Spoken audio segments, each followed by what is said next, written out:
Massive new info just dropped for Star Citizen 4.0, new updates on the Polaris, and tons more came from Bar Citizen and Taipei this week. ISC returned with what was one of the best episodes yet, and server meshing tests struggled but apparently got better. While the newly renamed 3.24 still hasn't been released to the Evocati, Xylo stated this next patch will not slow down 4.0. All this and more on our new Week in Review series. If you love to discuss the game's future, news and updates that are clear and concise, and enjoy seeing all the great sim gear and peripherals on the market, smash that like button, share your thoughts, and consider supporting the channel by clicking that subscribe button to stay informed. Let's reach our goal of 10,000 subscribers by the end of the year. So for this week in Star Citizen, we're getting a Galactopedia update starting Tuesday. And that has to do with a lot of the in-game lore and stories being told behind the scenes. A lot of people are excited about lore, and I am one of them that gets really entangled in the idea of it, but I don't go out of my way all the time to read it. I wish that was more so integrated within the game, because I believe it would be a more cohesive experience to look at these things inside of the game rather than using the usual website. But for what it's worth, it's nice to see them add more lore to the game. Wednesday we'll get another roadmap update, and I'm not entirely sure exactly what they're going to deliver here, but I believe it's probably going to be the 3.24 patch, and everything included inside that patch. Now, as far as when we'll see 3.24 is anyone's guess, but they're currently in the process of getting the next build ready so that they can push it out to the Evocati. Inside Star Citizen returns again this Thursday with the level design team, which may give us some insights on what they're working next. Is it Pyro, or could it be something completely different? This is something I'm rather curious about, especially given last week's episode, and how great that episode was, giving us so many Easter eggs and spoilers. And lastly, Star Citizen Live will discuss creating new cargo missions. While I'm not usually one to watch SCL, just given the duration of how long it is, I do love all of the information that comes out of it, and it's really nice to see and read all about everything that they're thinking about and everything that they're talking about. This allows us to see where they're going to go in the future, and also for the community to be able to ask questions and get answers immediately. However, the biggest trove of information last week was from Bar Citizen in Taipei, where we were given a ton of information on 4.0 and the remainder of this year during a Q&A. One of the most eagerly awaited updates in 4.0 is the Resource Management Network. John Crew stated by the time this update is released, they should have around 10 to 15 of the most popular ships outfitted with this system. This marks a significant departure from the previous pipe system, offering more robust capabilities for managing critical ship resources such as power, cooling, and distribution relays.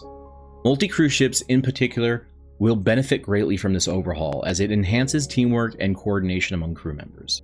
Now, I've been thoroughly enjoying testing the resource network with some of my org mates and seeing just how much goes into repairing larger ships in combat.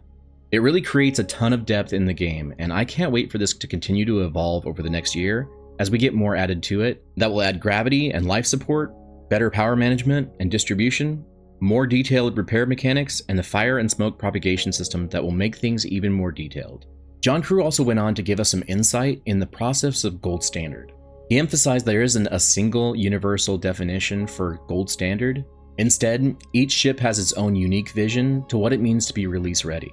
This approach ensures that every ship meets its specific criteria for quality and functionality before being considered complete.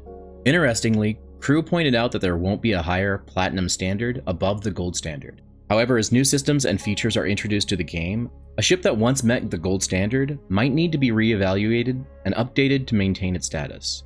This dynamic and evolving standard ensures that the game continues to improve and adapt, providing players with the best possible experience.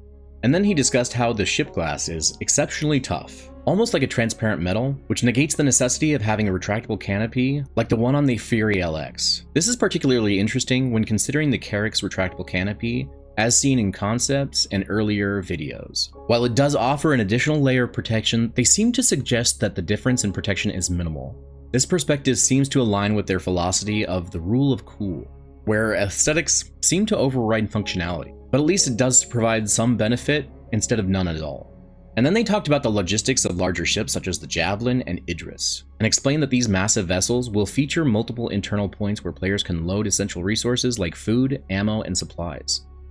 This system will function as a centralized location for items for the ship, allowing players to input the necessary resources, which the ship will then distribute automatically. This is a really cool and innovative approach that not only streamlines the logistics and supplies, but also enhances the immersive experience of managing a large spacecraft in the game. It would honestly be a game changer for the many players that enjoy the strategic and logistical aspects of Star Citizen. The developers also clarified that there are no concrete plans for ships to have the ability to scan for people directly. Instead, the focus is on enhancing the radar systems to potentially include this capability. Essentially, if a specific radar is designed to scan for people, then it will do that. And if it's not, it may not have that function. This approach would emphasize the importance of specialized equipment and technology in expanding the functionalities of ships within the game. This nuanced perspective highlights the developers' commitment to giving players multiple options on what they want to specialize in, where the capabilities of the ships are determined by the sophistication of their onboard systems. When asked about the potential for a Crusader starter ship, John Crew remained intriguingly evasive. He acknowledged that having a starter ship for every manufacturer was always the goal, leaving the door open for future possibilities. Crew hinted that one of the ships to be revealed at CitizenCon could indeed be a Crusader starter ship, but he stopped short of confirming it directly. At this point, I think you know what this means, that we can probably reliably expect them to release a starter ship, if not several other ships, during CitizenCon.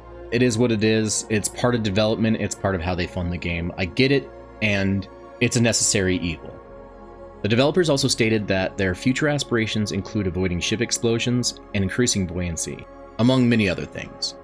There is still significant work to be done on ship interactions with the new water technology, even though it has already improved them. And they currently don't have any future plans to introduce boats or ships that can float on water, regardless of these advances. Sad. And unfortunate. But I suppose this will allow developers to focus on refining existing mechanics and delivering a more polished experience by taking a more cautious approach. And then they mentioned there being no release date for the MISC Raptor, stating that at the moment it's just a Squadron 42 asset. Honestly, I'm kind of confused right now because I thought it was just an April Fool's joke, but I guess this year they're just turning into be a real thing. And already I have trust issues. This will just make it worse.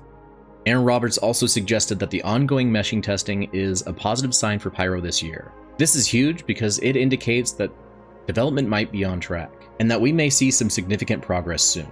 Additionally, Xylo clarified that the switch from 3.23.2 to 3.24 does not alter the release goal of 4.0.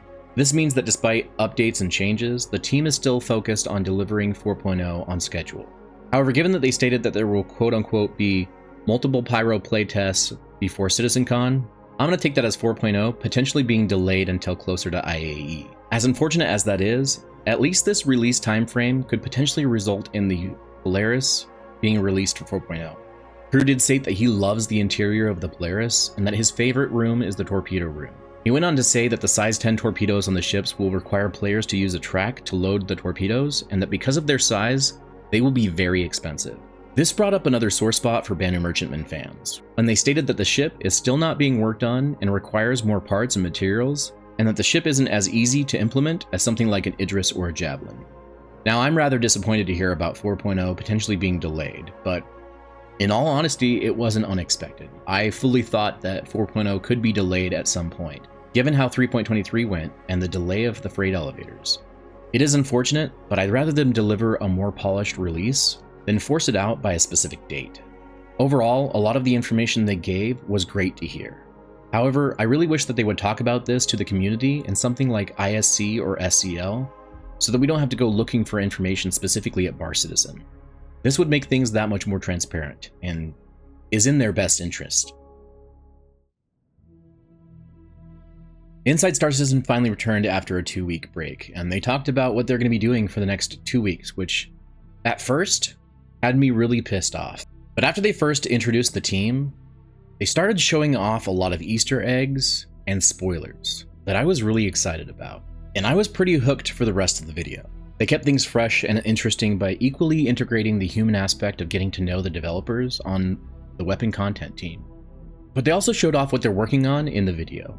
This was honestly a breath of fresh air for me with the way that they showed things off. And just when I thought I was amazed with one little detail or spoiler of a new weapon, they showed off another. They showcased weapons that they're working on, like the odd amalgamation of the Pyro SMG that combined the Grey Cat multi-tool and other tech that gave it a very unique feeling. They also gave us their rendition of a Space AK that looked really awesome, and also finally showed off the crossbow that they had as a stretch goal way back in the day. It was really cool to see. But what really got my attention, to be honest, is when they showed off the PA-AR and stated that there will be a civilian model that will be in the PU.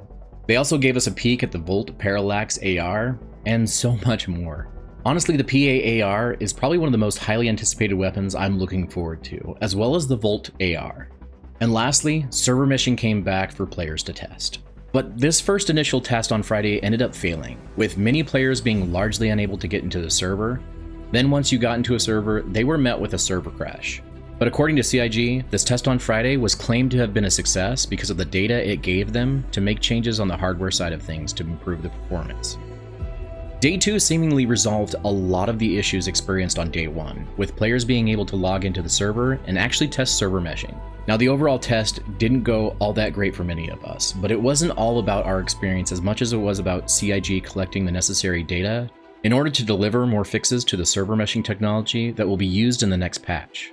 And with 4.0 right around the corner, I'm willing to bet that there will be more of these tests happening throughout the next couple of months. Reflecting on the wealth of information from Bar Citizen and Taipei, it's clear that the Star Citizen community has much to anticipate. The introduction of the resource management system in 4.0 promises to revolutionize ship management and multi-crew dynamics, with popular ships equipped with this tech by release. The insights for Gold Standard for ships highlight a flexible and evolving approach to quality, ensuring ships remain top-notch with new features and systems. Discussions on logistics for large ships and enhanced radar systems also underline the game's scope and future development.